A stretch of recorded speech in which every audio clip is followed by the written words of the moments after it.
पूछना है सर। हाँ साई किशन बेटा बोलो। सर कुछ नहीं पूछ लो सही है। सर, ओ सर कोई बात नहीं। नहीं नहीं पूछ लो भाई, कोई बात क्यों नहीं, पूछ अरे लो। सर नहीं सर, कोई बात नहीं सर, ऐसे ही। अच्छा चलो ठीक है। तो ठीक है बेटा, सब लोग अपना ऑडियो ऑफ कर लें और कल का जो बचा हुआ पार्ट है वो जल्दी से खत्म कर लेते हैं और मिरर पे आ जाते हैं बेटा, स्फेरिकल मिरर पे, ठीक है। अच्छा किसी का बेटा अगर ज्वाइन ना हो तो वो थोड़ा सुन लेंगे। मैं ऐसा करूंगा कि मैं फ्रेश लिंक भेज दिया करूंगा। पुराने वाले लिंक पे आप लोग पता नहीं क्यों ज्वाइन नहीं हो पाते, और जब ना हो बेटा ना तो कोई टेंशन ना लीजिए। आपको करना ये होता है कि एक बार ना अपना नेट का जो डेटा है वो एक बार ऑफ ऑन कर लीजिएगा और जो है इससे नया हो लिंक जो जाता है मैं सर। भेजूंगा उस पर कनेक्ट हो जाइएगा, ठीक है बेटा। अच्छा नया लिंक भेजने में 2 मिनट 3 मिनट का लैग हो जाता है, मतलब मैं जल्दी से बंद करूंगा फिर भेजूंगा, तो उसमें टेंशन मत लीजिएगा सर कनेक्ट नहीं हो रहा है ना, तो आराम से एकदम इत्मीनान से सर। जो है कनेक्ट हो जाइए। और नया लिंक ही मैं भेज दिया करूंगा, पुराने लिंक पे लोग कनेक्ट ही नहीं हो पाते, ठीक है। अगर बेटा सर किसी को कुछ पुराने और, पे सर नहीं हो पाते जल्दी। हाँ नया तो होता है सर, उस पे सर एक ही बार में हो बिल्कुल जाती। बिल्कुल हाँ। तो बेटा दूसरी बात ये है कि अपना माइक अपने से ही ऑफ कर लीजिएगा और कुछ ओके सर। पूछना है, कुछ पूछना है तो आप मुझसे पूछ लीजिए। किसी को भी बेटा कुछ पूछना है,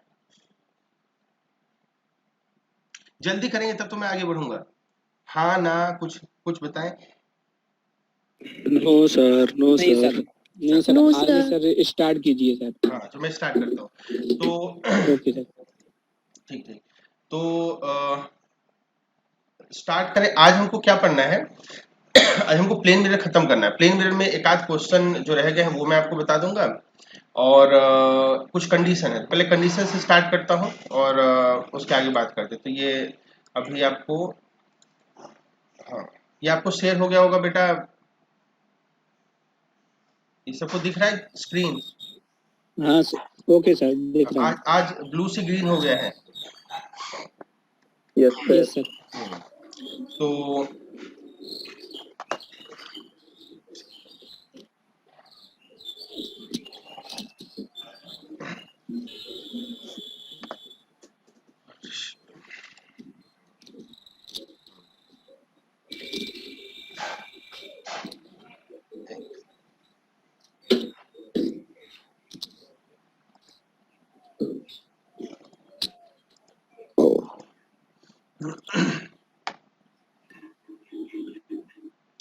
तो बेटा आप सबको ग्रीन स्क्रीन दिखने लगा?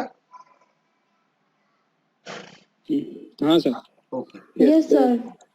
तो बेटा एक कंडीशन रह गई है, एक कंडीशन ये रह गई है, देखो क्या क्या रह गया मैं आपको बता दूं। पहला तो ये कि आपके मिरर का मिनिमम साइज क्या होना चाहिए अगर आप अपनी फुल बॉडी को देखना चाहते हैं, एक कंडीशन ये। दूसरा कंडीशन ये होगा कि मैं क्वेश्चन करा दूंगा। तीसरा ये होगा हमारे लिए कि मैं आपको बता दूंगा स्पीड वगैरह का कॉन्सेप्ट क्या होगा। सबसे पहले मिनिमम मिनिमम साइज की बात कर लेते हैं। तो एक यहाँ पे एक तरीके से छोटी सी हेडिंग हो जाएगी, इसमें हो जाएगी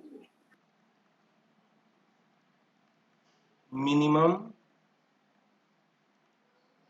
size of mirror to see full image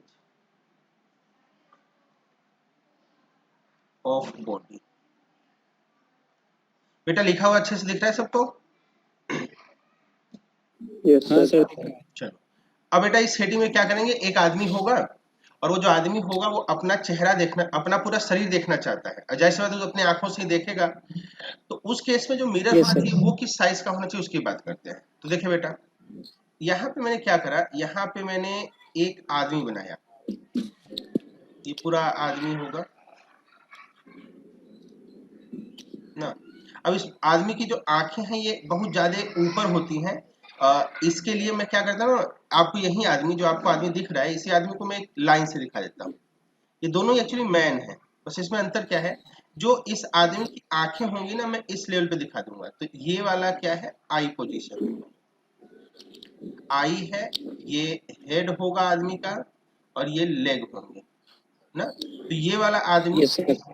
ये जो पहले वाला आदमी था, ये वाला आदमी, ये वही है, बस इसको मैंने लाइन के फॉर्म में दिखा दिया। ठीक है, अब मैं क्या करूंगा, इसके सामने जो आदमी है उसके सामने एक दीवार होगा। जैसे मान लो ये जो डॉट लाइन में खींच रहा हूं ये दीवार है, तो इस दीवार पे, इसको मैं लिख लेता हूं, ये दीवार है, ये दीवार है। तो इस पे कितने साइज का मिरर लगाया जाए कि हमारा ये जो पूरा का पर्सन है, पूरा का पूरा पर्सन ये देख सके कि इसका पूरा का पूरा जो इमेज है वो इस प्लेन मिरर पे बनना है। तो देखो कैसे हम करते हैं। मैं क्या करता हूँ बेटा, सोचो कि जो हेड है पर्सन का, जो हेड है वो देखा जाना है, लेकिन वो आई से देखेगा। तो एक लाइट रे जाएगा जो कि लौट के उसको कहाँ पे आना चाहिए, आई पे आना चाहिए। देखो मैं एक रेफरेंस लाइन खींचता हूँ, उस पर जरा ध्यान देना। ये एक रेफरेंस लाइन है जो आई और हेड का जो पूरा डिस्टेंस है उसके मिडिल मिडिल पॉइंट से पास हो रहा है। देखो जरा ये लाइन, ये जो लाइन खींच रहा हूँ ये रेफरेंस लाइन है, और आप देखो कि वॉल पे नॉर्मल है। एक्चुअली मैं यहीं से मिरर स्टार्ट करूंगा, और देखो लाइट रे कैसे जा रहा होगा, हेड से स्टार्ट करेगा, हेड से देखो ये लाइट स्टार्ट करा ऐसे, और कहाँ पे पहुंच गया, आई पे पहुंच गया।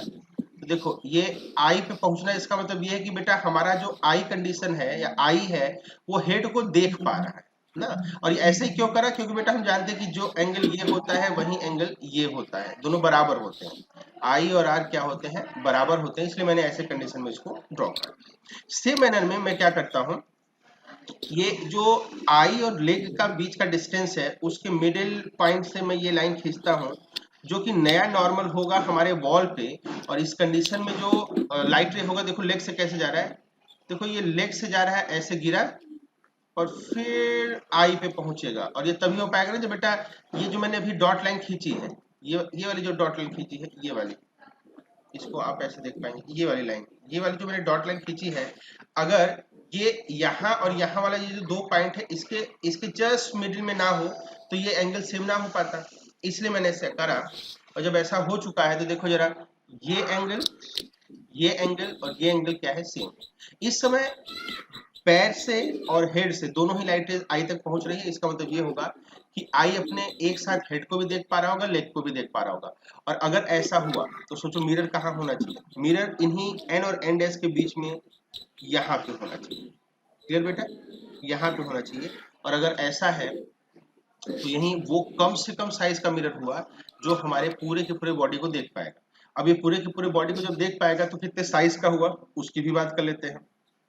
तो साइज देख लेते बेटा, जरा देखो, आई पोजीशन और हेड, अगर इनके बीच का डिस्टेंस x हो जाए, अगर ये डिस्टेंस x हो जाए और आई और लेग के बीच का जो डिस्टेंस है वो y हो जाए, अगर ऐसा हो जाए, तो अब जरा देखो बेटा हाइट ऑफ मैन क्या हो गया, लिखता हूं मैं, हाइट ऑफ मैन, मैन की ऊंचाई, मैन की ऊंचाई क्या होगी बेटा, x प्लस वाई। बताओ बेटा सब लोग सहमत हैं? Yes sir. अब जरा देखो ये वाला जो साइज है ये और ये तो बेटा पूरे x का आधा हुआ। देखो ये डिस्टेंस और ये डिस्टेंस बराबर है, इसलिए ये डिस्टेंस कितना हुआ, x/2। और देखो जरा बेटा यहाँ से यहाँ तक का डिस्टेंस है y, और ये वाला मिडिल पॉइंट है तो ये हुआ y/2, नीचे हुआ y/2। इसका मतलब इतना साइज जो हुआ, इतना, ये कितना हुआ y/2। तो जो मिरर है बेटा उसकी साइज देखो, लिखा मैंने minimum size of mirror. Mirror का मिनिमम साइज क्या होगा बेटा, वो हो जाएगा x plus x/2 Y plus y/2। By 2। सही बेटा, तो इस तरीके से हम देखते हैं कि जो मिनिमम साइज होता है मिरर का वो मैन के साइज का आधा होता है। तो मैन का साइज अगर total x plus Y h है तो ये हो जाएगा कितना, तो बेटा ये क्लियर है कि मैन और मिरर का साइज अगर हम कंपेयर करें तो मिनिमम साइज ऑफ मिरर जो होगा वो टोटल साइज मैन का आधा होगा। तो सही है जी सर। बेटा, ये अपने से ही ये माइक ऑफ कर ले बेटा, ये बार बार कहना पड़ता है, माइक ऑफ कर ले अपनी तरफ से। सही बेटा, बताओ यहाँ तक किसी को कोई दिक्कत? No sir. बताओ बेटा सब लोग जल्दी से बता दो। No, sir. ये पॉइंट क्लियर है सबको? No sir. Okay sir. तो यस सर। जब भी आपसे दिया जाए, जैसे बोला जाए कि भाई 20 सेंटीमीटर के हाइट का एक मैन है, बताओ कम से कम कितने मिरर का साइज हो जिससे उसका फुल इमेज देखा जाए, तो 20 डिवाइडेड बाई 2 हो जाएगा, यानी कितना हो गया 10 सेंटीमीटर। तो ये मिनिमम साइज ऑफ मिरर की बात करी गई बेटा, ठीक है, तो हमको ये याद कर लेना है। ठीक है बेटा, यहाँ तक जल्दी से बता दो बेटा, ठीक है यहाँ तक? Yes sir. Yes sir. चलो अब दूसरा पॉइंट जो है इसमें ये देख लेते हैं। दूसरे पॉइंट में मैं आपको बताऊंगा कि जो हमारे लिए ऑब्जेक्ट होता है और मिरर होता है, हम प्लेन मिरर की बात कर रहे हैं। तो अगर प्लेन मिरर और ऑब्जेक्ट का कोई वेलोसिटी हो जिससे वो चल रहा होगा, तो हमको ये बताना है कि जो इमेज होगा उसकी वेलोसिटी कितनी होगी। ठीक है, तो यहाँ पे हम ऑब्जेक्ट, इमेज और मिरर, इन तीनों की वेलोसिटी को आपस में क्या कर देंगे, रिलेट कर देंगे। तो हेडिंग लिखते हैं, हेडिंग होगा हमारा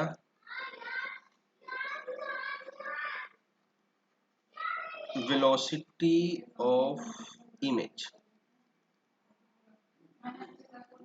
बेटा जैसे इस टॉपिक को हम छोड़ के आगे बढ़ेंगे, यानी हम जब स्फेरिकल मिरर देखेंगे, तो मैं आपको स्फेरिकल मिरर में दिखाऊंगा भी वेलोसिटी निकालने का एक तरीका होगा और वो फॉर्मूले से आ जाएगा। और आगे जब मैं आपको स्फेरिकल मिरर बताऊंगा तो उससे इस वाले कॉन्सेप्ट को रिलेट भी करूंगा, तो आप देखेंगे कि सब एक दूसरे से रिलेटेड होंगे, और वहां पे फिर वेलोसिटी निकालना हो या साइज बताना हो, सबका अपना अपना कॉन्सेप्ट हो जाएगा, फिर चीजें आसान हो जाएंगी। अभी लग रहा होगा कि कितना कुछ इसमें दिख रहा है। तो वेलोसिटी की बात करें बेटा, तो देखो इसमें है क्या कंडीशन। सबसे पहले एक मिरर है, प्लेन मिरर, ये मैंने यहाँ पे बना दिया प्लेन मिरर, ये है प्लेन मिरर। इस प्लेन मिरर के सामने बेटा ये है ऑब्जेक्ट, ये है ऑब्जेक्ट मिरर, और जाहिर सी बात है पीछे पीछे उतने ही डिस्टेंस पे जितना मिरर से ऑब्जेक्ट है क्या बन जाएगा, इमेज बन जाएगा। सही है।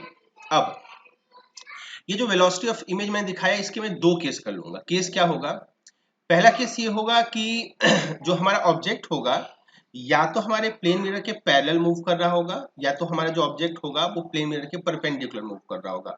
अभी वाला केस जो मैं डिस्कस करूंगा तुरंत, वो केस नंबर 1 होगा। इस केस नंबर 1 में हम बात करेंगे कि भाई ऑब्जेक्ट जो है मूविंग, बल्कि ऑब्जेक्ट एंड मिरर, इन दोनों के लिए बात करते हैं। ऑब्जेक्ट एंड मिरर मूविंग, या इसको हम बेटा ऐसे कर सकते हैं, मिरर को अंडरस्टूड हो जाएगा, यहाँ तो हेडिंग गड़बड़ हो जाएगी क्योंकि मैं मिरर से ही बोल दूंगा। Object moving at right angle, object move at right angle to mirror.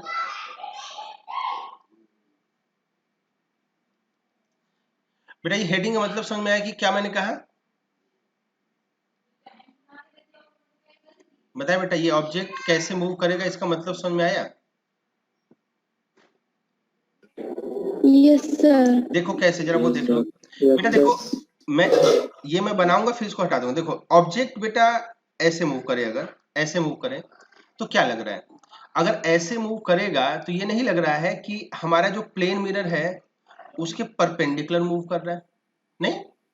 तो ऐसे कंडीशन को हम कहेंगे भाई object moving at right angle to the plane mirror, और ये ऐसे भी मूव कर सकता है, इसका मोशन ऐसे भी हो सकता है। सेकंड, ये मैं थोड़ा सा कलर चेंज कर लूं,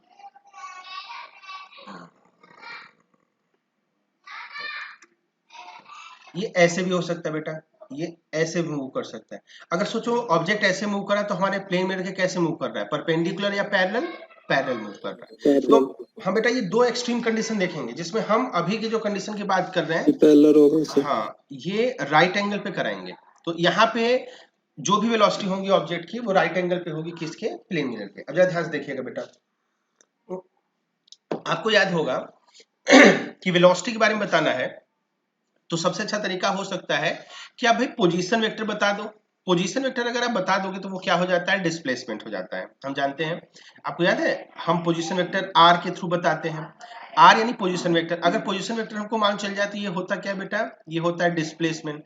और अगर डिस्प्लेसमेंट को हम डिफरेंशिएट कर लें विद रिस्पेक्ट टू टी तो यही क्या हो जाता है बेटा, वेलोसिटी।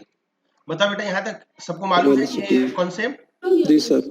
अब देखो जी मैं सर। बात करता हूँ, देखो अब जरा ध्यान से कि मैं कैसे पोजीशन वेक्टर बताता हूँ। पोजीशन वेक्टर देखो कैसे मैं बताता हूँ। देखो मैंने क्या करा, O और I को अगर मैंने लाइन पे लिया तो जाहिर सी बात है ये दोनों एक ही लाइन पे आ जाएंगे, आ भी गए। अब मैं देखना ध्यान से कि जो पोजीशन वेक्टर बना रहा हूं वो किसका है किससे, जरा ध्यान से देखना। मैं बेटा O दैट इज ऑब्जेक्ट उसका पोजीशन वेक्टर बता देता हूं with respect to the mirror. देख पा रहे बेटा, मैंने जो एरो येलो कलर का ड्रॉ करा है, येलो कलर का जो मैंने एरो ड्रॉ करा है, उस एरो की खासियत ये है कि उसका टेल तो मिरर पे है लेकिन हेड कहाँ पे है, ओ पे है। तो इसलिए ये क्या हो जाएगा, ये हो जाएगा पोजीशन वेक्टर किसका भाई, जिस पे हेड होता है दैट इज ओ। किसके रिस्पेक्ट में होगा बेटा, मिरर के रिस्पेक्ट में। बताओ इससे आप लोग सहमत हैं? जी सर। चलो अगर ये क्लियर है तो देखो जरा, अगर हमको आई का पोजीशन वेक्टर बताना हो तो मिरर से स्टार्ट करेंगे और हेड कहाँ पे लगा देंगे बेटा, हेड लगा देंगे हम आई पे। तो ये क्या हो जाएगा, ये हो जाएगा पोजीशन वेक्टर किसका, सॉरी ये हो जाएगा इमेज का किसके रिस्पेक्ट में, मिरर के रिस्पेक्ट। मिरर। बताओ मिरर बेटा के यहाँ तक सही है? रिस्पेक्ट में सर। अब एक बात जरा जी सर। ध्यान से, एक बात जरा इसको ध्यान से समझना कि आपको क्या नहीं लगता कि ये जो R O oblique M vector है, यानी ये दूरी है मिरर की, ये देखना मिरर से दूरी है ऑब्जेक्ट की ये डिस्टेंस, और मिरर से इमेज का ये डिस्टेंस। बताओ बेटा ये सेम होता है या अलग अलग? जी सर सेम है। सेम होता है। सेम होता है तो मैं जी ये तो लिख सर। सकता हूं, अगर मैं ये डिस्टेंस को लिखना चाहूं तो देखो यहाँ पे डिस्टेंस क्या हो जाएगा, आर ओ ऑब्लिक एम, ये वेक्टर है अभी तो ये डिस्टेंस है ना कि इसके ऊपर वेक्टर नहीं लिखा, और आर आई ऑब्लिक एम। बताओ ये बेटा डिस्टेंस वाइज दोनों सेम है, सही? जी सर। और जरा ध्यान से देखना, अगर इनको मैं वेक्टर के तरीके से लूं, वेक्टर के तरीके से, तो एक वेक्टर जो O वाला है वो एक्स एक्सिस के नेगेटिव डायरेक्शन में है, जबकि I वाला एक्स एक्सिस के पॉजिटिव डायरेक्शन में। इसका मतलब क्या होता है, इसका मतलब दोनों वेक्टर अपोजिट डायरेक्शन में है। और अगर अपोजिट डायरेक्शन में है तो अगर मैंने यहाँ पे वेक्टर लगाया, अगर मैंने इन दोनों के ऊपर वेक्टर लगाया तो इन दोनों का मैग्नीट्यूड तो सेम है, यानी डिस्टेंस तो सेम है, लेकिन डायरेक्शन अपोजिट होने के कारण क्या लगता है आपको, नेगेटिव साइन यहाँ आ जाएगा। बताओ बेटा। Yes sir. Yes. जी सर। अब देखो जरा, ये आर ओ ऑब्लिक एम क्या है, रियल डिस्प्लेसमेंट या रिलेटिव डिस्प्लेसमेंट? तो मैं कहूंगा कि रिलेटिव डिस्प्लेसमेंट, क्योंकि ओ यानी ऑब्जेक्ट का एम के रिस्पेक्ट में है। और यही दूसरा वाला आई ऑब्लिक एम, आई ऑब्लिक एम अगर आप देखो तो ये भी हमारे लिए इमेज का रिलेटिव है। सर। क्यों? क्योंकि ये आई का एम के रिस्पेक्ट में है, मिरर। सही है। तो ये सब जी सर। रिलेटिव डिस्प्लेसमेंट है। अब मैं क्या करता हूँ, अब इससे वेलोसिटी निकालता हूँ। हमने देखा था भाई ना कि हमको पोजीशन वेक्टर मालूम हो तो डिस्प्लेसमेंट उसको कह देते हैं, और उसको हम अगर टाइम के रिस्पेक्ट में डिफरेंशिएट कर दें तो वेलोसिटी मिल जाएगा। तो डिफरेंशिएट कर देते हैं भाई, लिखा हमने differentiating, differentiating with respect to time t।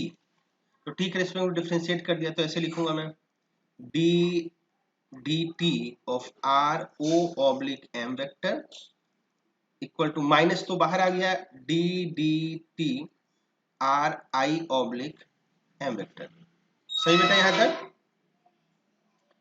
Yes अब सर। हाँ, अब देखो जरा, ये जो आप देख रहे हैं, ये ये है किसका डिस्प्लेसमेंट, ओ का एम के रिस्पेक्ट में। तो ये भाई जब ddT हो जाता है आर का तो वेलोसिटी हो जाता है, तो ये किसका वेलोसिटी हो जाएगा, ऑब्जेक्ट का एम के रिस्पेक्ट में, ये लिख लिया। और ये देखो R I oblique M displacement है, टी के रिस्पेक्ट में डिफरेंशिएट किया तो वेलोसिटी हो जाएगा किसका, इमेज का, किसके रिस्पेक्ट में, मिरर इमेज के। का मिरर। तो इनको रिलेट कर दिया भाई, v o oblique m velocity will be equal to minus v i जी सर। Oblique m velocity. बताओ बेटा ये सबको समझ में आ गया? जी सर। बेटा यही वो वेलोसिटी का रिलेशन है जो हमको चाहिए था, यही वो वेलोसिटी का रिलेशन था हमको जो चाहिए था। अब इसको मैं थोड़ा सा, बेटा किसी का ऑन हो गया है माइक, अपने से ही ऑफ कर ले भाई। तो बता बेटा यहाँ तक क्लियर है? जी सर। अब बेटा यहाँ पे एक खास बात कि O oblique M real velocity नहीं है, O ऑब्लिक m है वेलोसिटी ऑब्जेक्ट का विद रिस्पेक्ट टू मिरर। हमको तो रियल वेलोसिटी की जरूरत पड़ती है, तो बेटा इसी फॉर्मूले को मैं रियल वेलोसिटी के टर्म में लिख लेता हूं। आप सबको बेटा ये मालूम है कि जब मैं v a ऑब्लिक b लिखता हूं, इसका मतलब होता है velocity of a with respect to the b। सबको मालूम बेटा? Yes sir. इसका फॉर्मूला हो जाता है va vector minus vb vector. सबको मालूम बेटा? V vector. अब यस यस सर। सर। हाँ, इसी कॉन्सेप्ट को मैं यूज करता हूँ। देखो यहाँ पे वी ए ऑब्लिक बी है रिलेटिव वेलोसिटी, जबकि वी ए है रियल वेलोसिटी, वी बी है रियल वेलोसिटी। वही कॉन्सेप्ट यहाँ पे लगा लेता हूँ, लगाते हैं। तो ये वाला जो टर्म होगा वो क्या हो जाएगा? Velocity of object minus velocity of mirror is equal to minus velocity of image minus velocity of mirror. बताओ बेटा, ये लाइन सबको समझ में आ गई? Yes sir. मैं वी आई को एक तरफ कर लेता हूं, तो देखो वी आई जो है इधर माइनस हो गया, इधर आगे प्लस हो गया, तो V I will be equal to, देखो यहाँ पे क्या हो जाएगा, ये माइनस माइनस मल्टीप्लाई होके वी एम प्लस हो जाएगा और इधर से आएगा वी एम प्लस हो जाएगा, तो ये हो जाएगा 2vm इस तरफ। और वी नॉट अगर आप देखो बेटा यहाँ पे इस तरफ है निगेटिव पॉजिटिव, तो उधर जाके क्या हो जाएगा? निगेटिव। बेटा ये जो आपके सामने दिख रहा है ये है वो फॉर्मूला जो रियल वेलोसिटी इसका। तो मैंने क्या करा, जो वी आई आपको दिख रहा था वी आई को इधर भेज दिया, तो माइनस वी आई है तो प्लस वी आई हो गया। अच्छा वी एम माइनस है तो उधर करा वी एम प्लस हो गया, और ये माइनस माइनस वी एम इधर वाला प्लस हो गया, तो 2vm प्लस हो गया। वी आई इधर पॉजिटिव उधर जाके नेगेटिव हो गया। अभी सारे जो ये वी आई वी एम और वी नॉट है ये कैसे वेलोसिटी है बेटा? ये सारे के सारे रियल वेलोसिटी है। तो यहाँ पे वी आई क्या है? Velocity of image. यहाँ पे वी नॉट क्या है? Velocity of object. Okay. V M क्या है? Velocity of mirror. Velocity of mirror. Velocity of mirror. मतलब बेटा सबको समझ में आ गया? Yes sir. अब ये फॉर्मूला याद कर लीजिए। सबसे खास बात, ये फॉर्मूला स्केलर फॉर्मूला है या vector formula? Vector. Vector formula. तो वेक्टर फॉर्मूला है, वेक्टर। तो इसी से हमको क्या क्या मिल जाएगा? इसी से हमको डायरेक्शन मिल जाएगा, और इसी डायरेक्शन से हमको मैग्नीट्यूड। मैग्नीट्यूड। जी सर। दूसरी खास बात, इसमें बेटा ये जो Vm आपको दिख रहा है फॉर्मूले में, आपको ये Vm तो दिख ही रहा होगा। तो Vm जो है ये वेलोसिटी खुद के परपेंडिकुलर होगी, क्योंकि आपने केस याद है, ये केस में जब बात कही थी तो लिखा था object moving at right angle to the mirror. तो मिरर के जब राइट एंगल है तो जो वेलोसिटी यहाँ पे आपको मिरर की दिखेगी वो भी खुद के राइट एंगल पे होगी। तो आप यहाँ पे लिखना चाहें तो आप यहाँ पे लिख लेंगे velocity of mirror perpendicular to itself. Velocity of mirror perpendicular to itself. और इसी के कारण में बेटा जब हेडिंग में मिरर लिखा, मैंने कहा नहीं नहीं मिरर को हटा लेते हैं। बताओ बेटा ये केस नंबर 1 सबको समझ में आ गया? Yes sir. अभी मैं क्वेश्चन कराऊंगा तो और थोड़ा आपको अच्छे समझ में आएगा। तो फॉर्मूला आ गया मिला जुला के V I vector is equal to 2vm minus V naught. ये फॉर्मूला याद कर लिया, केस नंबर 1 हमारा हो गया। केस नंबर 2 देखते हैं। केस नंबर 2 में मैं क्या करूंगा? केस नंबर 2 में आपको ये दिखा दूंगा कि भाई जब पैरेलल हो तो क्या होगा। तो लिखा हमने case 2, case 2 object moving parallel to mirror. ठीक है, मिरर के पैरेलल मूव करेगा, तो यहाँ पे कंडीशन क्या बनेगा भाई? ये है मिरर, ये है मिरर, सामने रखा है ऑब्जेक्ट। ऑब्जेक्ट को इस बार मैं ए कह रहा हूं, तो भाई जब ये ए इसके पैरेलल मूव करेगा तो जाहिर सी बात है इस तरफ चला जाएगा, इस तरफ चला जाएगा। अच्छा इस तरफ जाके कहाँ पहुंच जाएगा? बी पे। तो देखो एक पॉइंट ऑब्जेक्ट था जो ए से बी पे चला गया, और ए से जब बी पे चला गया तो आप देखो मिरर के पैरेलल मूव कर रहा है। तो जब इमेज बनेगा, तो जब ए का इमेज बनेगा तो जाहिर सी बात है ए डैश बनेगा, और जब बी पे पहुंचेगा ऐसे ऐसे पहुंच जाएगा बी डैश। बेटा आपको याद है हमने ये बात करी थी कि जो ऑब्जेक्ट होगा, इधर हमने क्या लिया है? ऑब्जेक्ट, और ये वाला क्या है? ये वाला है इमेज। हमने ये बात करी है, पहले तो ये बताओ कि क्या आपको ये समझ में आया कि ऑब्जेक्ट ए जो कि पॉइंट ऑब्जेक्ट है, ये ऊपर की तरफ जब मूव करता है बी पॉइंट पे पहुंचने के लिए, तो क्या मिरर के पैरेलल मूव कर रहा है बेटा? Yes sir. Yes, sir. अच्छा, हमने यहाँ पे ऐसा कुछ बना रखा है कंडीशन कि हम यहाँ पे दरअसल ए से बी पे जी जाने के सर। बाद जो इमेज बनता हुआ देख रहे हैं, वहां पे हमने एक एक्सटेंडेड ऑब्जेक्ट बना दिया जिसका डायरेक्शन आपको दिख रहा होगा ए से बी की तरफ। तो आप जरा इमेज में भी आइए, इमेज भी आपको ए से बी की तरफ जाता हुआ दिख रहा होगा, दिख ही रहा होगा सबको। अब उस केस में अगर आप देखो तो क्या मैं यहाँ पे ये बोल सकता हूँ कि अगर मैं हाइट ऑफ ऑब्जेक्ट को h0 लिखूं और हाइट ऑफ इमेज को hi लिखूं, तो हमने एक प्रॉपर्टी पढ़ी थी कि भाई जो ऑब्जेक्ट होता है उसी सेम साइज का क्या बनता है, इमेज बनता है। अगर ऐसा हुआ तो क्या आपको नहीं लगता कि h0 और hi सेम होगा? बताओ बेटा। Yes, sir. अच्छा, यस अब मैं सर। वेक्टर फॉर्म लिखना चाह रहा हूँ। देखो बेटा, h0 वेक्टर और hi वेक्टर क्या सेम होगा? देखो कैसे मैंने वेक्टर फॉर्म लिखा, ए से जब बी की तरफ गया तो इमेज भी हमारा ए डैश से बी डैश की तरफ गया, यानी दोनों ही के दोनों ऊपर की तरफ जा रहे हैं, तो भाई दोनों वेक्टर का डायरेक्शन भी तो सेम है। सही है बेटा, यहाँ पे ओके कहें तो आगे बढ़े। देखिए Yes, sir. अब जब ए डैश से बी डैश जाओगे आप तो ऊपर जाओगे, ए से बी जाओगे तो जी ऊपर सर। जाओगे। तो भाई देखो, अगर मैं ये जी एच सर। नॉट वेक्टर देखो तो ऊपर की तरफ है, तो एच आई वेक्टर भी जी तो हमारा सर। ऊपर की तरफ है, तो दोनों न्यूमेरिकली भी सेम है, डायरेक्शन वाइज भी सेम है। तो दोनों आपको जो जी दिख रहे सर। हैं दोनों ही सेम है। और फिर हमको क्या कर लेना है, differentiation with respect to time. Time के रिस्पेक्ट में डिफरेंशिएट कर दिया, तो ये हो गया D D T of H naught vector is equal to D D T of H I vector. ये h क्या है बेटा? फिर से पोजीशन वेक्टर है, तो ये क्या दे देगा? Velocity. Velocity of o will be equal to velocity of i। बेटा यहाँ पे देखें, मिरर आया ही नहीं, इसका मतलब ये होता है कि मिरर के खुद के पैरेलल जो वेलोसिटी होता है, जैसे देखो खुद के पैरेलल मिरर का वेलोसिटी ऐसे होगा, इसका कोई भी इफेक्ट नहीं होता, हैज नो इफेक्ट। हमारे फॉर्मूले में बेटा देखा होगा कि Vm आया ही नहीं, और अगर Vm आया ही नहीं तो जाहिर सी बात है उसका कोई इफेक्ट होगा ही नहीं। तो ये जो फॉर्मूला है, ये फॉर्मूला बड़ा आसान कि भाई पैरेलल वेलोसिटी क्या होती है, वही होती है इमेज की जो ऑब्जेक्ट की होती है। मिरर की उस वेलोसिटी का कोई फर्क नहीं पड़ता जो मिरर का खुद के पैरेलल हो। बताओ, क्लियर है बेटा? Yes, sir. सबको क्लियर है? एक बार जल्दी से यस बता दीजिए। सर। तो Yes, sir. यस हमने सर। फॉर्मूला पढ़ लिया। यस पहला सर। फॉर्मूला था परपेंडिकुलर, वो क्या था? vi इक्वल टू 2vm जी सर। Minus V naught. और यहाँ पे पढ़ लिया कि भाई V naught vector will be equal to vi vector. अगर हम ये दो कंडीशन जानते हैं तो कोई भी क्वेश्चन बड़े आराम से सॉल्व कर पाएंगे। ठीक है, अब एक क्वेश्चन से स्टार्ट करते हैं। क्वेश्चन की बात करूं बेटा तो एक क्वेश्चन कुछ ऐसे है। Problem first. इस प्रॉब्लम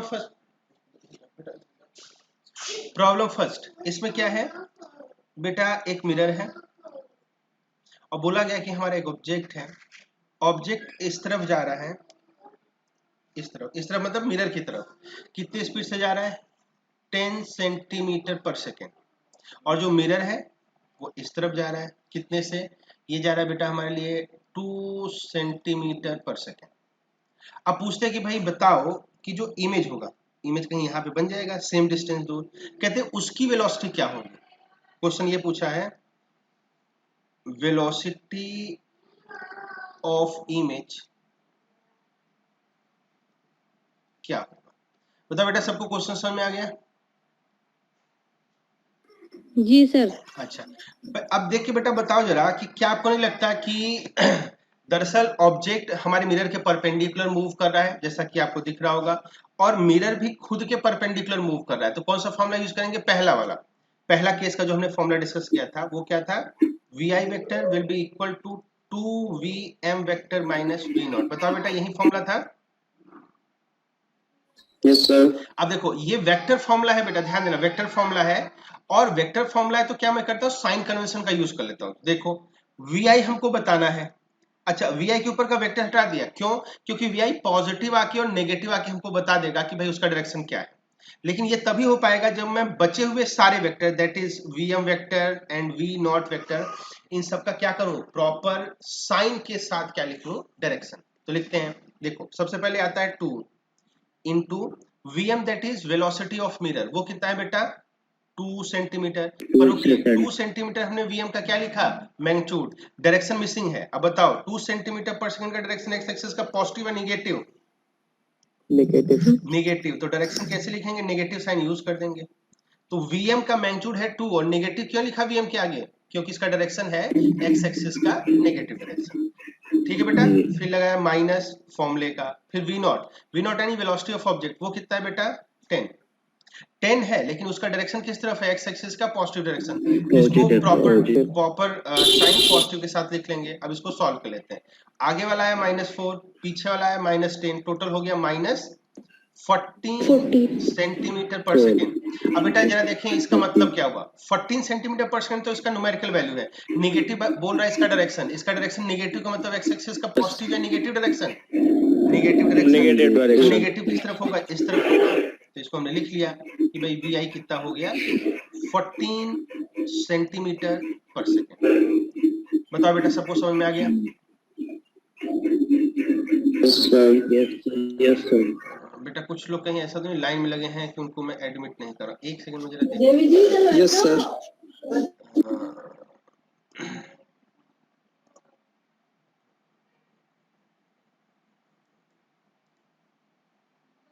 अच्छा एमजे सिंह जो है मीटिंग में थे।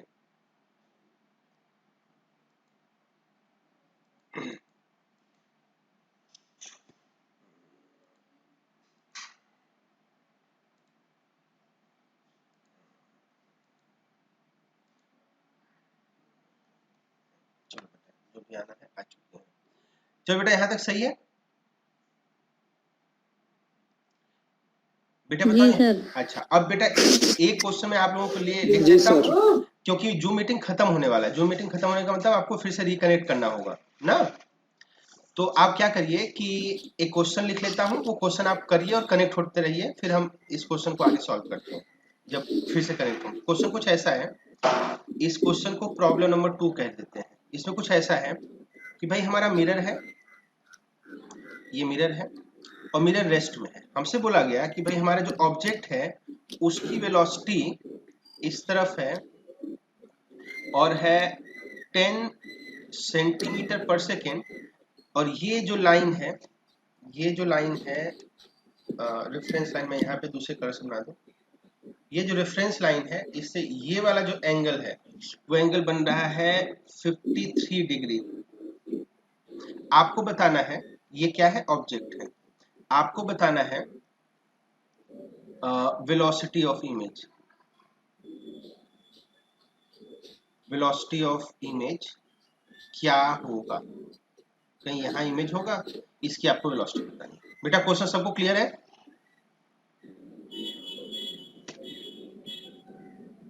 बेटा क्वेश्चन सबको क्लियर है P2 question. Yes sir. Yes sir. अब बेटा मैं क्या कर रहा हूँ, ये मीटिंग को लॉग आउट कर रहा हूँ, मैं नया लिंक आपको भेजूंगा, उस पर आप कनेक्ट हो जाइएगा। जी ठीक है सर। सबको समझ में आ गया। जी सर। जी सर। और तब तक ये जी क्वेश्चन सर। भी करते रहिए। जी सर।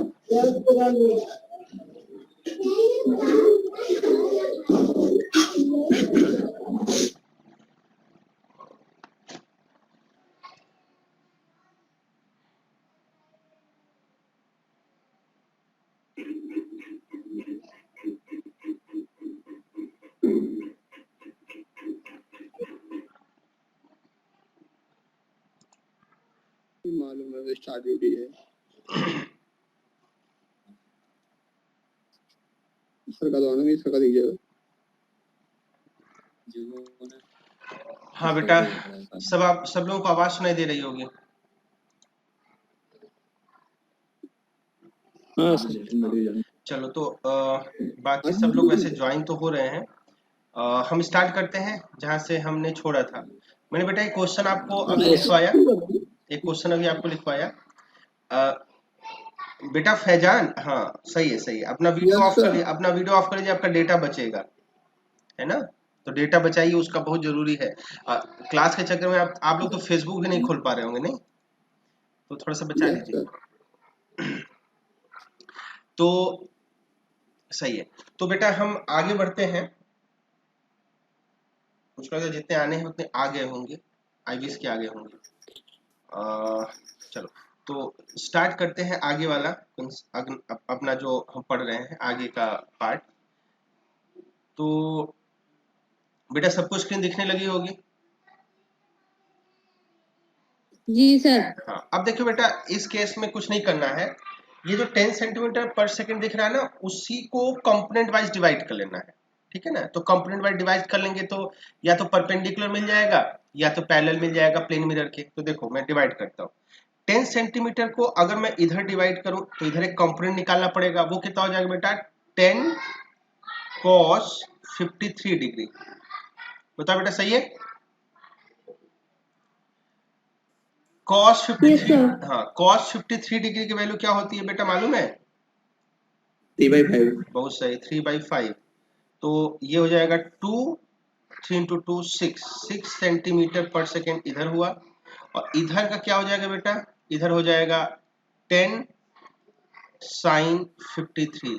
तो 53 का होता है 4/3, तो कितना हो जाएगा 8 सेंटीमीटर पर सेकेंड। सही बेटा, ये क्लियर है? अब इमेज पे आते हैं, जरा ध्यान दीजिएगा बेटा, हमने क्या पढ़ा है, हमने ये पढ़ा है कि भाई वो वेलोसिटी ये वाली जो प्लेन मिरर के पैरेलल हो, वो वेलोसिटी सेम रहती है किसकी, इमेज की। अगर ऐसा है तो जरा देखो, इमेज की वो वेलोसिटी जो प्लेन मिरर के पैरेलल होगी, यानी इस तरफ, जो इस तरफ होगी वो क्या होगी, इस 8 सेंटीमीटर पर सेकेंड के बराबर होगी, 8 सेंटीमीटर पर सेकेंड के बराबर होगी। तो उसको बराबर करके दिखा देते हैं। तो देखो इसको दिखाया बेटा, इस तरफ होगा कितना, 8 सेंटीमीटर पर सेकेंड। बताओ बेटा समझ में आया कि ये दोनों वेलोसिटी बराबर होती हैं? Case number 2। Yes sir. अब देखो दूसरी वेलोसिटी 6 सेंटीमीटर पर सेकेंड, ये परपेंडिकुलर है। जब परपेंडिकुलर है तो बेटा उसके लिए फॉर्मूला यूज करेंगे, तो फॉर्मूला यूज कर लेते हैं। तो फॉर्मूला कहता था कि जो वी आई होगा वेक्टर फॉर्म में था ये सब, 2vm minus V naught vector ये था। तो वी आई हम निकालते हैं, तो 2, अच्छा वेलोसिटी ऑफ मिरर बेटा दिया नहीं था, यानी इसका मतलब वो रेस्ट में है, तो उस वीएम को 0 ले लिया, माइनस वी नॉट कितना है बेटा 6 सेंटीमीटर पर सेकेंड, और वो भी पॉजिटिव डायरेक्शन, तो 6 को पॉजिटिव के साथ लिया। ये जो नेगेटिव दिख रहा है वो किसका है, फॉर्मूले का, ये वाला जो है यही आपको यहाँ पे दिख रहा है, तो वो तो फॉर्मूले का है। तो 6 ले लिया, तो ये कितना हो गया बेटा -6 सेंटीमीटर पर सेकेंड। इसको उठा के कॉपी करा, तो देखो 6 सेंटीमीटर माइनस का मतलब एक्स एक्सिस के निगेटिव डायरेक्शन में 6 सेंटीमीटर पर सेकेंड। तो इस तरीके से हमारा जो इमेज है उसकी दो वेलोसिटी आई, तो दो वेलोसिटी आई तो नेट वेलोसिटी क्या हो जाएगी, इन दोनों ही वेक्टर का सम, ऐसे इस तरफ। और अगर थोड़ा सा आगे निकल गया ये वाला, और अगर ऐसा है तो इसको निकालने में आप देखिए जरा, 8 सेंटीमीटर और 6 सेंटीमीटर पर सेकेंड का जो रिजल्टेंट 10 आ जाएगा सर, 10 है, 10। तो यहाँ पे भी क्या आ जाएगा बेटा 10। 10 आएगा, 8 सेंटीमीटर का स्क्वायर प्लस 6 सेंटीमीटर स्क्वायर का रूट कर लेंगे, क्योंकि दोनों वेक्टर के बीच में 90 डिग्री है। तो ये जो मेन वेलोसिटी हो जाएगी वो कितनी हो जाएगी, 10 सेंटीमीटर पर सेकेंड। 100। तो हमारा आंसर क्या आ गया बेटा, यस 10 सेंटीमीटर पर सेकेंड। बताओ बेटा ये सबको समझ में आ गया? जी सर। Yes sir. अब एक लास्ट क्वेश्चन करते हैं। इस लास्ट क्वेश्चन में हम सबको वेलोसिटी दे देंगे अलग अलग एंगल पे और बाकी आपको प्रैक्टिस के लिए है ही, क्वेश्चन मैंने दे ही रखा है। और आप बेटा क्वेश्चन करते रहेंगे, जहां जहां से आपको मिले आप क्वेश्चन करते रहिएगा, फिर पूछते भी रहिएगा। मिरर है, मिरर मूव कर रहा है, सपोज दैट इस तरफ, इस तरफ, और ऑब्जेक्ट है वो मूव कर रहा है सपोज दैट इस तरफ। अब ये एंगल दिया होगा, ये जो लाइन है, ये लाइन उससे, और ये लाइन इससे, इसका तो है एंगल 30 डिग्री, और ये वेलोसिटी दिया हुआ है 30 पे cos √3, तो ये 2√3 सेंटीमीटर पर सेकेंड ये दिया हुआ है। ये दिया हुआ है 5 सेंटीमीटर पर सेकेंड, और ये एंगल दिया हुआ है 37 डिग्री, ये ऑब्जेक्ट है। अब बताना है बेटा कि जो इमेज होगा उसकी वेलोसिटी क्या होगी। सही बेटा, सबने देख लिया?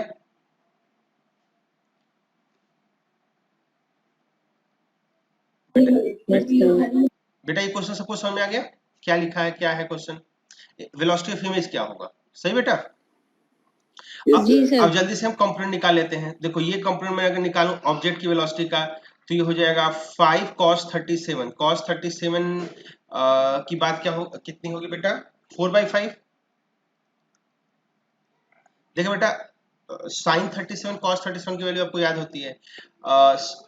ये जो cos 37 होती है उसकी वैल्यू होती है हमारे लिए 4/5 और sin 37 की होती है 3/5। सबको याद है ना बेटा?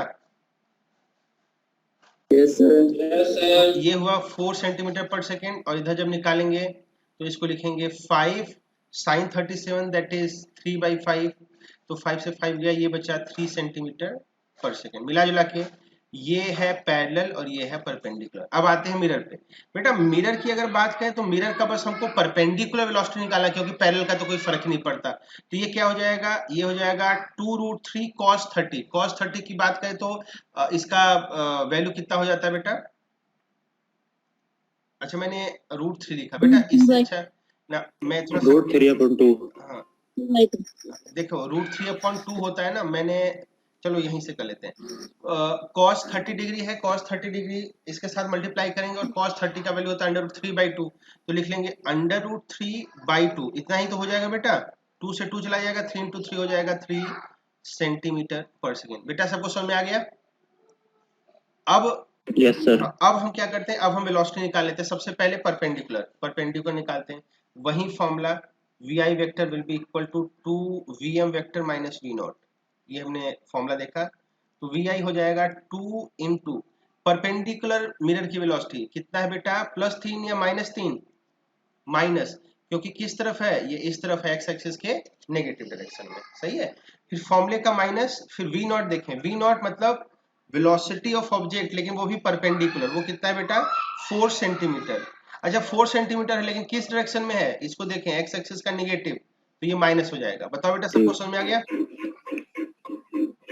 -6 + 4 ये हो गया -2 सेंटीमीटर पर सेकेंड। बताओ बेटा ये सबको कैलकुलेशन समझ में आ गया? जी सर। हाँ अब देखो ये वैल्यू मैं यहाँ पे लिखता हूँ। हाँ बेटा, सर ये 2 से मल्टीप्लाई क्यों की? भाई फॉर्मूले का 2 है ना, ये है क्या? 2 का फॉर्मूला नहीं है, 2 × vm है। अच्छा सर ठीक है ना, फॉर्मूला भी देखो भाई। तो ओके मिला जुला सर। के जो vi है वो कितना है? -2। तो यहाँ पे आते हैं, ये इमेज है, इसकी वेलोसिटी निगेटिव होगी और होगी कितना? 2 सेंटीमीटर पर सेकेंड। ये निगेटिव कहाँ चला गया? डायरेक्शन बताने के लिए। दूसरा भाई परपेंडिकुलर यानी हमारे मिरर के पैरेलल की बात करें तो भाई मिरर का तो कोई फर्क ही नहीं पड़ता। जो ऑब्जेक्ट की वेलोसिटी हो जाती है कितनी है? 3 सेंटीमीटर पर सेकेंड। किस तरफ है? ऊपर की तरफ। तो वही यहाँ पे लगा देंगे कितना? ये हो जाएगा ऊपर की तरफ, और कितना हो जाएगा भाई? 3 सेंटीमीटर पर सेकेंड। बताओ बेटा सबको समझ में आ गया? Yes sir. यस अब नेट वेलोसिटी क्या हो जाएगा? इन दोनों का वेक्टर सम निकाल लेते हैं। इसको कहा वी आई। तो वी आई कितना हो जाएगा भाई? 3 का स्क्वायर 9 और 2 का स्क्वायर 4, 9 × 4 = 13 √13 सेंटीमीटर पर सेकेंड। बताओ सही है? अगर कोई पूछ दे कि बताओ कि भाई हमारी जो वेलोसिटी वी आई है वो एक्स एक्सिस के डायरेक्शन से कितना एंगल बनाती है, तो मैं इसको कहूंगा अल्फा, और मैं लिखूंगा tan अल्फा। अब देखो बेटा एक राइट एंगल ट्रायंगल हो गया। अभी देखो राइट एंगल ट्रायंगल, ये राइट एंगल ट्रायंगल आपको दिख रहा होगा। इसी राइट एंगल ट्रायंगल से हम वैल्यू निकाल लेते हैं। ये वाला जो है देखो, ये 3 सेंटीमीटर इतने के बराबर हो गया, ये है 3 सेंटीमीटर। देखो ये है 3 सेंटीमीटर परपेंडिकुलर, और ये कितना है? 2 सेंटीमीटर। अब इनका यूज करते हैं और 10 लिख लेते हैं। तो 10 अल्फा क्या हुआ? Perpendicular upon base. तो एंगल के सामने हमेशा परपेंडिकुलर, दैट इज ऑफ 3। और बेस की बात करें तो ये वाला है बेस, वो कितना है? 2। तो अल्फा कितना हो गया भाई? tan inverse 3/2। बताओ बेटा सबको समझ में आ गया? सर। बताओ सब लोग जल्दी से बताओ, आगे बढ़े। जी सर। यस तो आई सर। थिंक हमने प्लेन मिरर में सब कुछ सीख ही लिया। किसी को बेटा कोई ऐसा पॉइंट जो समझ में ना आया हो वो पूछ लें। देखिए प्लेन मिरर का मैं एक बात थोड़ा क्लियर कर दूं कि भाई प्लेन मिरर का जो कॉन्सेप्ट है वो कुछ ऐसा है कि हमारे एग्जाम पॉइंट ऑफ व्यू के लिए ये वाले क्वेश्चन बहुत ज्यादा इंपॉर्टेंट नहीं रहते, लेकिन इसी से चूंकि कॉन्सेप्ट बनता है तो इसलिए हम थोड़ा सा क्वेश्चन कर लेते हैं तो थोड़ा कॉन्फिडेंस आ जाता है, बाकी और कुछ नहीं है। अब देखिए बेटा, एक पीडीएफ जो आपको मैंने भेजा था, पीडीएफ मतलब क्लास 3 वाला जो पीडीएफ था, उसमें कई सारे क्वेश्चन थे। उसमें एक क्वेश्चन मुझको लगता है कि करवा देना चाहिए। सबके पास पीडीएफ तो है बेटा ना, जो कल मैंने परसों ही भेज दिया था कल के क्लास वाले के लिए, जी सर। क्योंकि आज की Yes, क्लास sir. में कोई ऐसा नया प्रॉब्लम इन द सेंस कि मुझको जैसे आगे कुछ पढ़ा के नया प्रॉब्लम कराना होता तब तो मैं भेजता, लेकिन ऐसा कुछ था नहीं। अब देखिए बेटा, इस पीडीएफ में जरा आप ध्यान से देखिएगा, क्वेश्चन नंबर 4 चाहे तो आप कर सकते हैं, बाकी क्वेश्चन नंबर 5 बहुत इंपॉर्टेंट है, जरा एक बार देख लीजिएगा। क्वेश्चन नंबर 6, 7 जो है वही वेलोसिटी को लेके है, आप बड़े आराम से उसको कर सकते हैं। क्वेश्चन नंबर 11 भी वेलोसिटी को लेके है, बड़े आराम से कर सकते हैं। क्वेश्चन नंबर 10 जैसा क्वेश्चन मैंने करा दिया, क्वेश्चन नंबर 10 जैसा क्वेश्चन बेटा मैंने करा दिया, कल ही कराया था लास्ट वाला क्वेश्चन।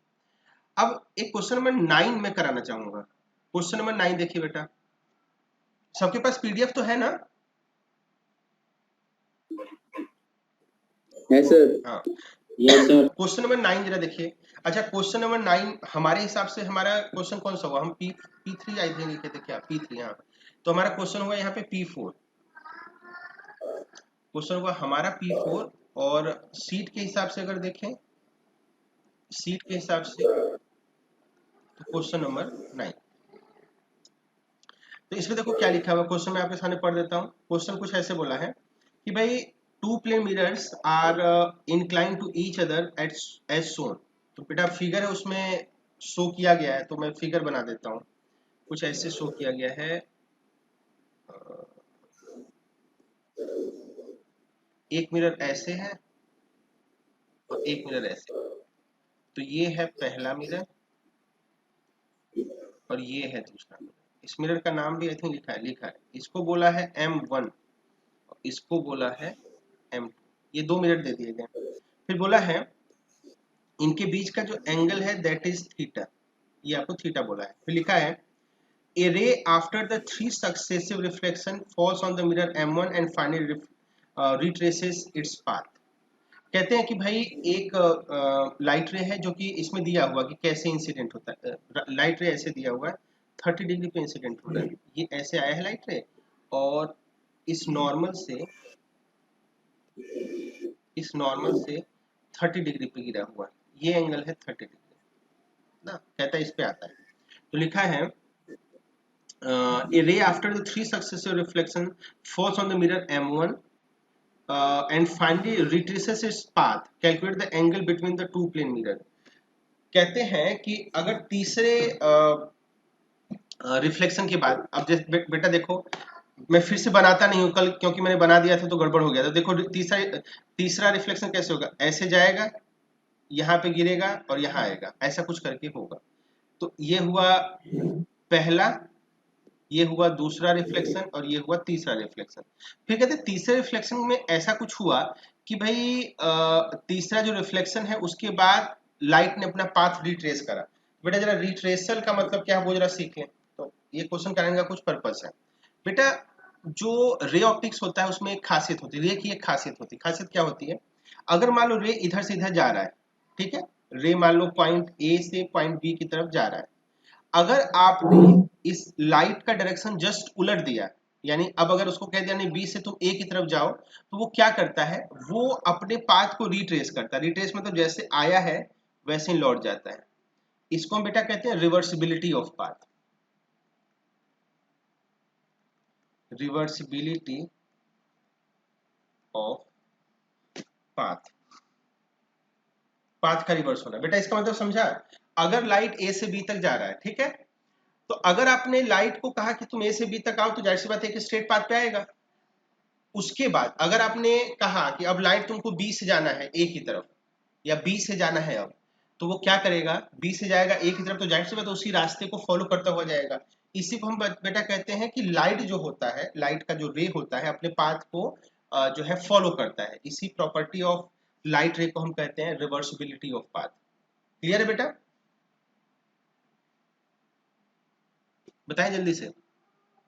जी सर। अगर ए से बी की तरफ जा रहा है, यानी ए से स्टार्ट हो रहा है बी की तरफ जाने के लिए, तो एक पाथ फॉलो करेगा। और अगर उससे आपने कहा कि नहीं बी से तुमको ए की तरफ जाना है, तो जस्ट जिस रास्ते पे आया उसी रास्ते पे लौट जाता है। इसी को हम कहते हैं रिवर्सिबिलिटी ऑफ पाथ। अब देखो जरा, रिफ्लेक्शन में कब रिवर्स होते हो? आपने याद होगा दो स्पेशल टाइप का रिफ्लेक्शन देखा था। एक देखा था ग्रेजिंग इंसिडेंस, एक देखा था नॉर्मल इंसिडेंस। आपने देखा था बेटा जब नॉर्मल इंसिडेंस हुआ था तो क्या हुआ था? आपने अगर ध्यान से देखा होगा तो नॉर्मल इंसिडेंस में क्या होता था कि जिस रास्ते पे आता था उसी रास्ते पे लौट जाता था। याद है? वापस सर। हाँ। यस अब सर। सोचो, अगर आपको ये दो कॉन्सेप्ट मालूम हो, ये प्रॉब्लम बताने का कारण यही था कि आपको रिवर्सिबिलिटी ऑफ पाथ समझा दो, और दूसरा जो नॉर्मल इंसिडेंस था उसका एप्लीकेशन दिखा दो। एप्लीकेशन में क्या कि बेटा अगर तुमको अपने लाइट के रास्ते को बदलना है रिफ्लेक्शन में, तो क्या करना चाहिए? जिस रिफ्लेक्टिंग सरफेस पे आप गिरो उस पे 90 डिग्री पे गिर जाओ तो आपका रास्ता एकदम बदल जाएगा। बताओ बेटा, आप लोग इससे सहमत हो? जी सर। अगर आप इससे सहमत हो तो देखो कितना आसान हो जाता है। जरा देखो, हमारे क्वेश्चन ने कहा कि भाई तीसरे रिफ्लेक्शन के बाद आप अपने पाथ को रिट्रेस करने लगते हो। इसका मतलब ये हुआ कि भाई तीसरे रिफ्लेक्शन में आप प्लेन पे 90 डिग्री पे इंसिडेंट हुए होगे, तभी तो आप अपने पाथ को रिवर्स कर पाए। बताओ बेटा, इससे एग्री हो? यस हाँ, तो सर। देखो हम ये करवा देते हैं इसको रिफ्लेक्शन। देखो ये आया लाइट रे, देखो थोड़ा सा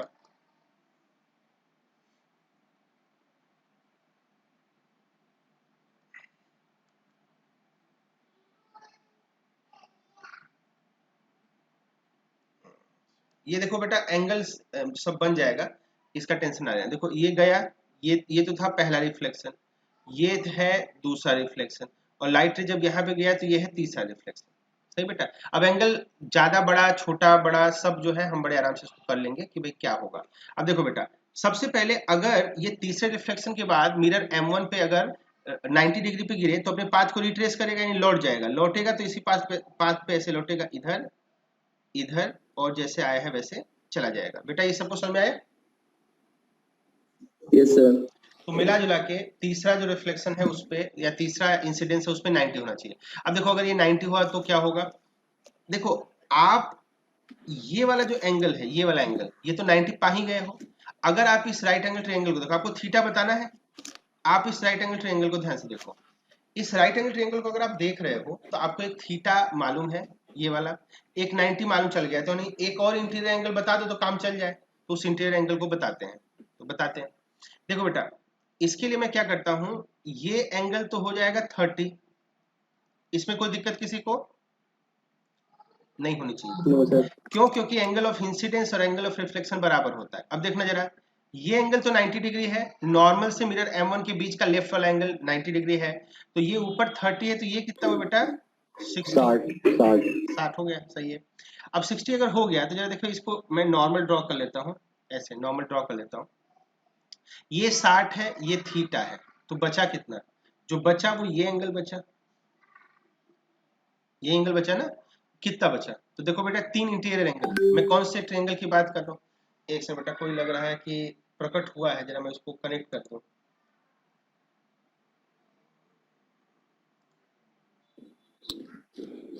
कौन है सर? अब इतनी लेट हो रही।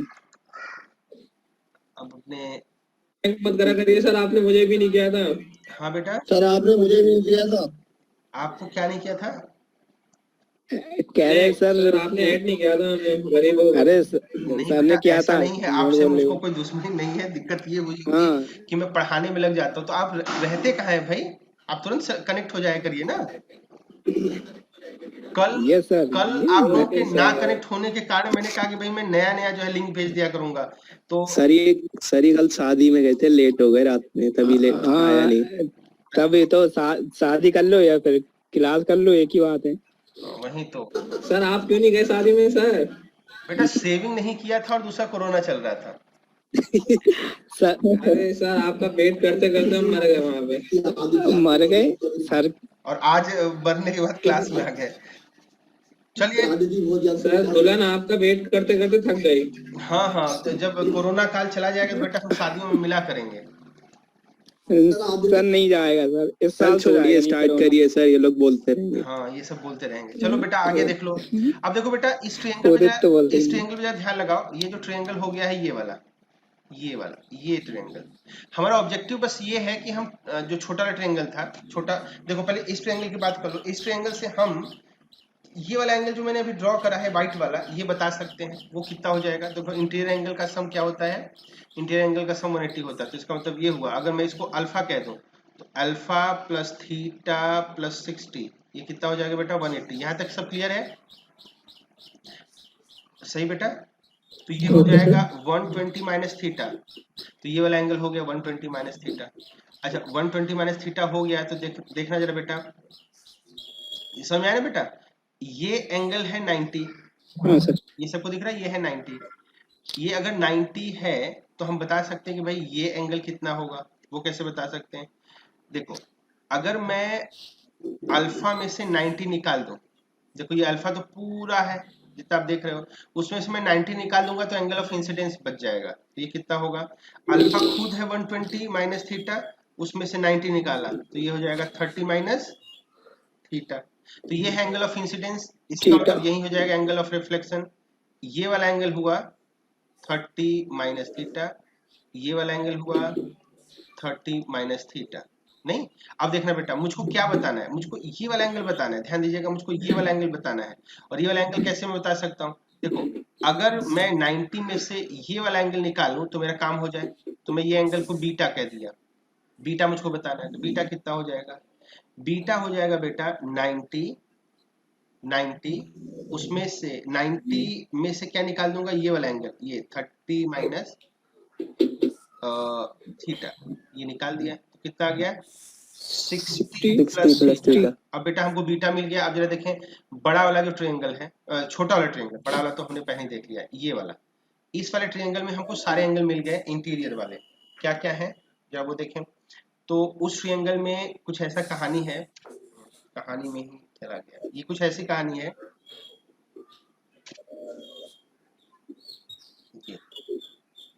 ये एंगल है बीटा, ये एंगल है थीटा, ये एंगल है 90, तीनों इंटीरियर सम क्या हो जाएगा 180। तो लिखा हमने theta plus beta plus 90 should be equal to 180। बताओ इससे सब एग्री है बेटा?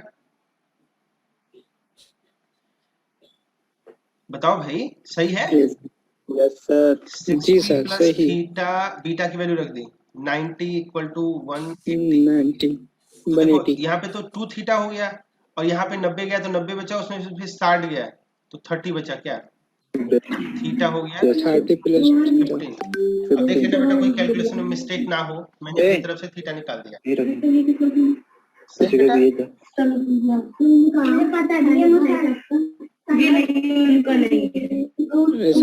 बेटा अपना आवाज कहाँ से आ माइक रही ऑफ कर लिया करें, नहीं तो क्या पता आपके खुद के राज खुल जाए आपके घर से, तो इसीलिए अपने माइक को है? ऑफ कर हाँ लिया सही करें। बात है सर।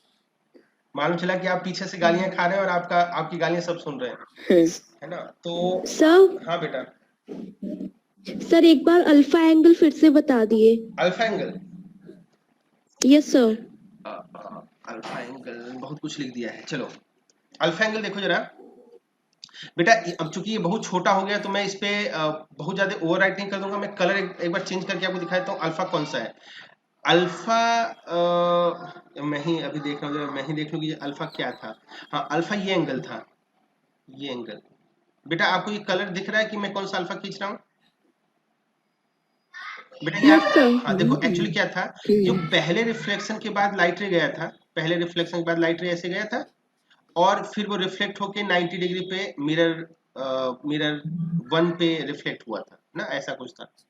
ये मैंने नॉर्मल खींच लिया था, ये था नॉर्मल और ये था प्लेन मिरर। ये मिरर कौन सा था, M2। अब बेटा ये जो अल्फा एंगल है वो ये था, अल्फा एंगल था बड़े वाले ट्रायंगल में, ये वाला एंगल अल्फा था, सही ना? सही बेटा अलविया?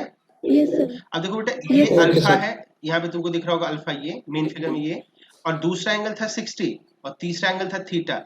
ये एक ट्रायंगल की इंटीरियर एंगल है ना?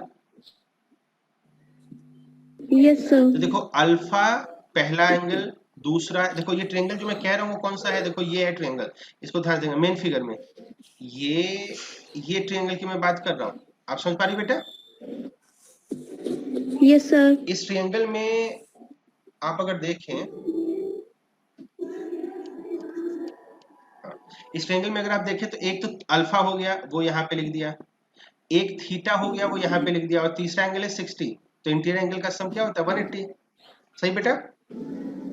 Yes sir. तो मैंने इससे अल्फा निकाल ओके दिया। सर। अब देखो अल्फा निकालने के बाद मैंने क्या किया, अल्फा निकालने के बाद मैंने ये एंगल निकाला जो एंगल ऑफ इंसिडेंस है। देखो एंगल ऑफ इंसिडेंस जो मैंने अभी तुम्हारे लिए फिगर बनाया है उसमें ये हुआ, ये एंगल हुआ एंगल ऑफ इंसिडेंस, और ये एंगल हुआ एंगल ऑफ रिफ्लेक्शन। अब इसको कैसे निकालें, तो सोचो इतना एंगल है 90, सही है? तो अगर मैं यस सर। अल्फा में से ये 90 निकाल लूं तो मुझको आई नहीं मिल जाएगा? Yes sir. तो यही मैंने करा, देखो अल्फा एक बार निकाल लिया, ये देखो अल्फा निकाला हुआ है, निकाल दिया। फिर मैंने अल्फा माइनस 90 करा तो मुझको आई मिल गया, ये जो तुमको दिख रहा है दैट इज आई। वो कितना आ गया 30 माइनस थीटा। देखो ये मैंने लिख दिया 30 माइनस थीटा यहाँ पे, ये है ना एंगल, अब यहाँ पे छोटा हो गया है, उतना ही एंगल ऑफ रिफ्लेक्शन हो जाएगा 30 माइनस थीटा। अब उसके बाद मैंने बीटा निकाल दिया, बीटा तो क्लियर है ना बेटा? Yes sir. हाँ, और उसके बाद फिर आपको सामने दिख ही रहा है, मैंने सबको सॉल्व कर दिया। Thank you sir. बताओ बेटा यहाँ तक सबको समझ में आ गया? Okay sir. क्लियर है ना यहाँ तक? जी सर। हाँ, ये मैं जी पीडीएफ सर। जी ये मैं सर। पीडीएफ बेटा अभी जैसे क्लास खत्म हो जाएगा मैं भेज दूंगा। अब बेटा कितना टाइम बचा हुआ ये टाइम आउट होने में? कुछ हो हो गया सर टाइम, टाइम हो गया? 9:30 बजे तक 9:30 बजने वाले हैं सर। 10 बजने वाले हैं। कितना बेटा? 10 बजने वाले हैं, 7 मिनट। 10 बजने वाले हैं सर सर। 10। 10 मिनट है, बहुत है, इतने में तो हम एक आध पॉइंट शुरू कर सकते हैं। 10 मिनट ही पढ़ेंगे, 7 ज्यादा नहीं मिनट है पढ़ेंगे। सर। टाइम आउट होने का मतलब हमारा क्लास खत्म, ठीक है? यस, 2 अब मिनट बेटा का है देखो, सर 10 बजे। अब एग्जाम जो तुम देने वाले हो नीट, उसके लिए इंपॉर्टेंट टॉपिक अब से शुरू होंगे, तो यहाँ से तुम्हारे नीट के इंपॉर्टेंट टॉपिक्स शुरू होंगे। टॉपिक्स मतलब सही से तो यहीं से आएंगे। पहला जो हमको टॉपिक में पढ़ना है दैट इज, देखो इससे पहले का ऑप्टिक्स कठिन लगेगा, अब इसके बाद का ऑप्टिक्स एकदम आसान हो जाएगा। इसमें क्या है, सबसे पहले हमको कर्व्ड मिरर पढ़ना है, कर्व्ड मिरर, ठीक है? इसी में स्फेरिकल मिरर हो जाएगा, इसका एक स्पेशल केस हो जाएगा स्फेरिकल मिरर। देखो बेटा इसमें होता क्या है, आप देखो कोई भी कर्व्ड सरफेस ले लो, जैसे आपके सामने ये व्हाइट कलर का जो सरफेस है वो कर्व्ड दिख ही रहा होगा सबको, ही दिख रहा है बेटा? Okay sir. अब क्या करना है आपको, एक तरफ पॉलिश कर देना है, यानी पेंट कर देना है। जैसे मैंने यहाँ पे पेंट कर दिया तो देखो नीचे तो पेंटेड साइड हो गया, नीचे कैसा साइड हो गया? Painted side. ऊपर कैसा साइड हो गया? Reflecting side. और आपके सामने जो मिरर है, ये जो आपको मिरर दिख रहा है बेटा, इसमें व्हाइट वाला अगर कलर देखो तो क्या आपको ये प्लेन दिख रहा है या कर्व दिख रहा है? कर्व। कौन से साइड की मैं बात कर रहा हूँ? रिफ्लेक्टिंग साइड की। रिफ्लेक्टिंग साइड आपको कर्व दिख रहा है, तो ऐसे मिरर को हम कर्व मिरर कहना चाहेंगे या plane mirror? Curved mirror. Curve mirror. Curve तो मिरर। जब भी बेटा आपको लगे कि आपका रिफ्लेक्टिंग साइड मिरर का प्लेन है, तब उसको हम कहते हैं प्लेन मिरर। जैसे एग्जांपल के तौर पे ये देखो, ये आपके सामने एक प्लेन है, पेंट कर दिया, कौन सा मिरर हो गया? प्लेन मिरर, सही है? लेकिन अगर आपको लगे कि नहीं, आपने किसी कर्व पे ऐसा करा है, तो ऐसे मिरर को हम क्या कहते हैं? Curve mirror. अब आपके ऊपर है, आप कैसे भी पेंट कर दे। जैसे एग्जांपल के तौर पे मैंने ये जो आगे वाला कर्व है उस पे पीछे पेंट कर दिया, इधर पेंट कर दिया, जी तो सर। आपके सामने ये दिख रहा है, ये कैसा दिख रहा है? कर्व मिरर दिख रहा है, सही बेटा? मिरर। क्लियर हो गया? कर्व जी मिरर क्या सर। होता है? किसी कर्व की एक तरफ अगर आप पेंट कर दो, दूसरा जी साइड सर। रिफ्लेक्शन के लिए छोड़ दो, तो ऐसे मिरर को हम क्या कहते हैं? ऐसे मिरर को हम कहते हैं कर्व। Curve mirror. ठीक है? आवाज कहाँ से आ रही है? हाँ बेटा, सर आवाज कहाँ से आ रही ये है? बेटा आपके दोस्तों की तरफ से ही आ रही है। मैंने तो सबको बता रखा है कि पढ़ाते समय आप खुद से ही समझदारी दिखाइए। ये अभी लास्ट में, हाँ सबने बंद ही कर लिया, अब तो भाई अपने से कर लिया करिए, बंद करना चालू करना इस पे थोड़ा ध्यान दीजिए। 10 मिनट बचा हुआ बेटा क्लास, इसको आप जरा जल्दी से और देख लीजिए। आगे बढ़े बेटा भाई। अब हाँ, अब चलो बढ़ते हैं। अब हमने कर्व मिरर देख लिया। एक स्पेशल टाइप का कर्व मिरर होता है जिसका नाम होता है स्फेरिकल मिरर। एक स्पेशल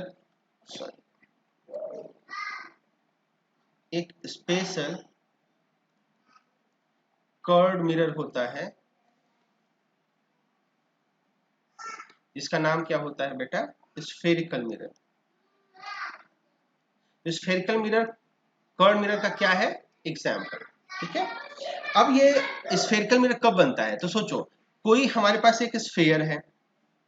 अब स्फेयर तो मैं, ये बेटा सबको स्फेयर दिख रहा है।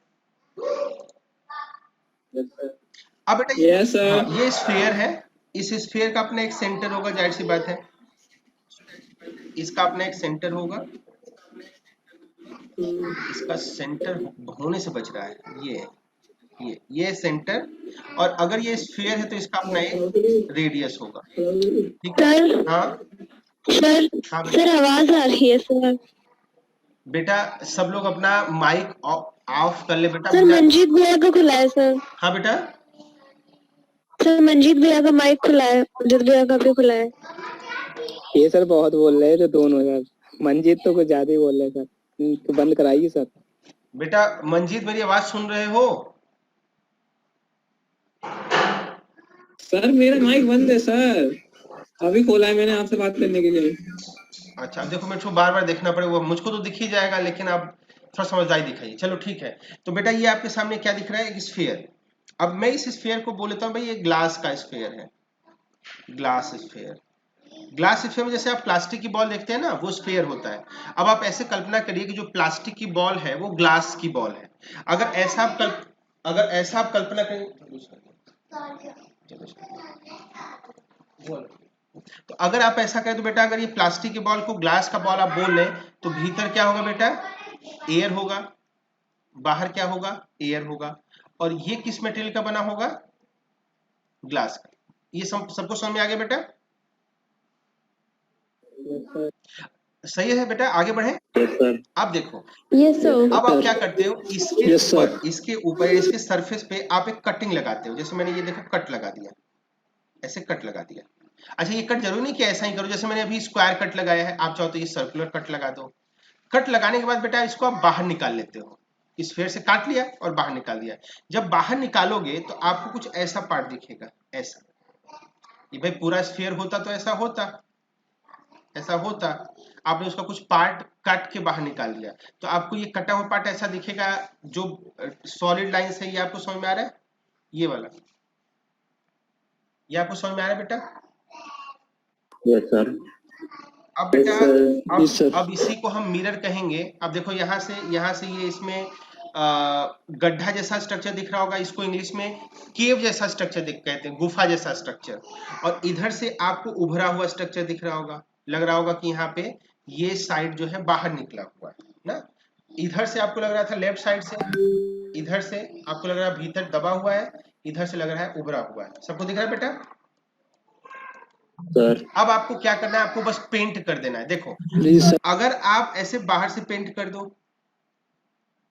तो बेटा रिफ्लेक्टिंग साइड आपको दबा हुआ दिखेगा ना, दबा हुआ दिख रहा है।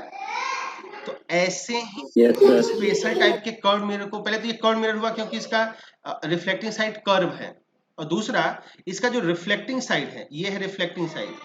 रिफ्लेक्टिंग साइड दबा हुआ है, इसको हम केव कहते हैं इसके नाम पे। इसको चूंकि केव कहते हैं इसलिए इसके नाम पे इस मिरर को क्या कहते हैं, कॉनकेव, कॉनकेव मिरर।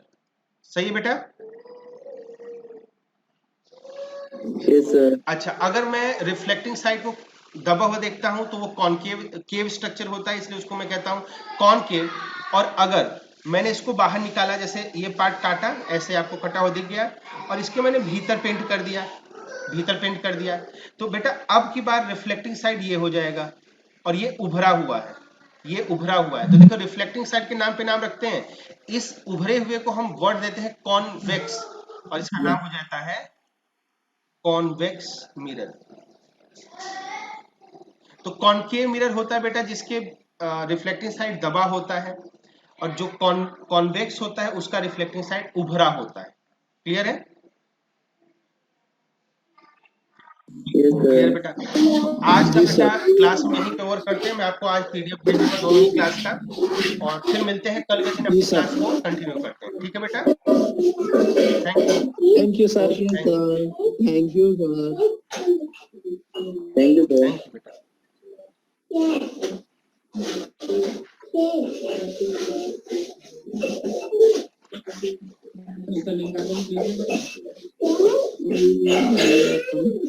आदि भाई लेट